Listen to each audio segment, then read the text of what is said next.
Today, I'm going to show you how to make a two-part mold, still using traditional and proven professional techniques, but I'm going to do it the easy way. And the easy way, based off of a new material that I'm starting to use that I'm a big fan of.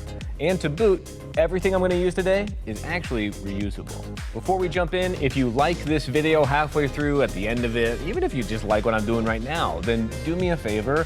Hit that little thumb down there because that lets, YouTube know that we're doing a good job.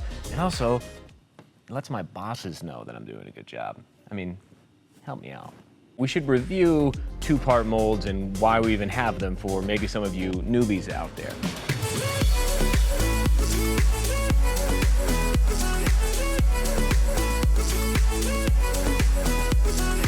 So a two-part mold is what you do when you have a master, the thing you're trying to make a mold of, that has details on all the sides, right? You want to capture all of that, and you can't just use a one-part mold because the top will end up open and it won't actually turn out. You won't get all the detail. So what we do is we encase the entire thing in silicone. That captures all the detail. But now we have a problem. How do we get our master out of that mold? Well, that's why we need it to be in two pieces. So that's why we use two-part molds. For masters that have detail on both sides where you have to capture everything. It's just super, super time consuming and like a really, really big pain. I avoid two-part molds with everything I've got. I mean, I'll just be like, oh, I don't know if I like that project idea, and just do something that's a one-part mold. It's kind of annoying, but it doesn't have to be annoying anymore. So let's just jump into the process and you can see what I mean.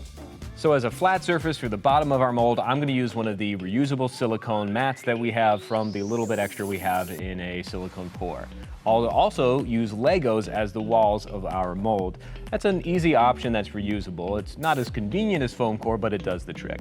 You're going to have to forgive me because my Legos are a little old, so they're a little loose. So I'm going to use just a little bit of painter's tape just to make sure they all stick together. So I've got that on the base, and now, normally that's when I'm reach for that clay and spend the next hour, hour and a half getting this thing ready to go. But instead, we're gonna reach for monster clay. Now, some of you might know monster clay, and it's been around for a long time. I mean, it's like a standard when it comes to like sculpting masks and special effects and a bunch of cool projects that you should definitely check out. But why I'm so excited about it is because this stuff actually melts down and rehardens. What that means is we can put this in a crock pot, put it on low, let it melt down, and instead of going through this crazy rigmarole, I can grab a paper cup, scoop up the melted monster clay, and pour it into the mold to make the base. Sweet mother of mercy, I'm happy as could be right now.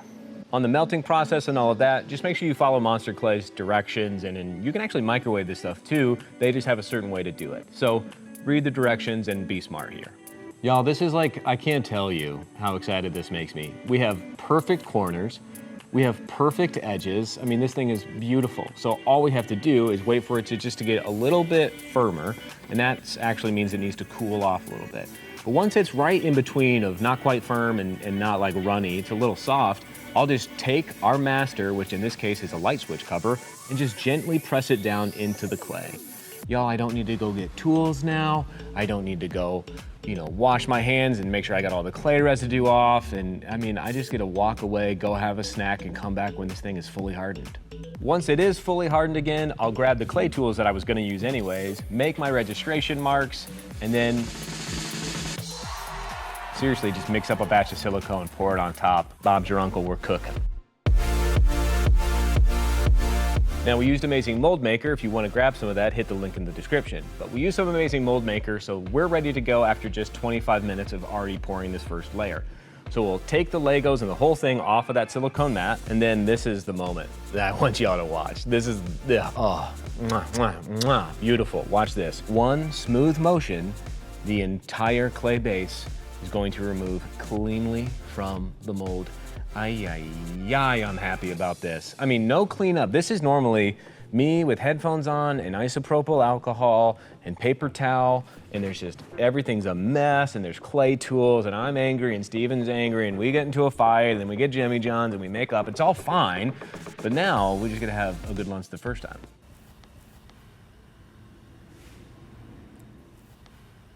Before we pour the second layer of this, we want to make sure that we rub either Vaseline or rubber to rubber mold release, some type of release on that first silicone pour so that our second pour doesn't stick to it. Otherwise, you're going to end up with a solid brick of silicone that you're just going to have to cut away, and that's no fun. Now, you get this. I mean, you know what we're doing. Mix up batch number 2, pour it on top of the first one, let it cure, and then y'all, we're done. We're just gonna remove the Lego walls from this and literally peel the 2 halves of the mold apart. Incredible, perfectly done, no pain. Well, I was about to say no pain, no gain. But in this case, I think no pain is gain. 2-part molds can feel so intense sometimes. And I encourage you, if you wanna give this a shot, actually give it a shot. Grab some Monster clay, melt it down according to their instructions, and then use this method. It's gonna make your whole making process so much easier, so much more enjoyable, that you'll actually want to keep making. If you wanna know something that I've learned is when I make things easier on myself, I actually find myself doing things more often, and I find myself getting better faster. So please, take the advice I'm giving you, because this is really cool stuff and you'll want to do more 2-part molds, which means you'll make cooler things and bigger things and better things, and that means you're a better maker. If you have another way that you like to do 2-part molds that's maybe not Monster clay but something different, let me know in the comments below. I want to hear how y'all are doing this type of stuff. We can learn from each other. That's a fun part of this whole process. If you want to grab some amazing mold maker, jump into the description and grab the silicone there. Otherwise, we're just showing some love to our friends over at Monster Clay for the great product that they make. Until next time, y'all, I'll see you on the flip.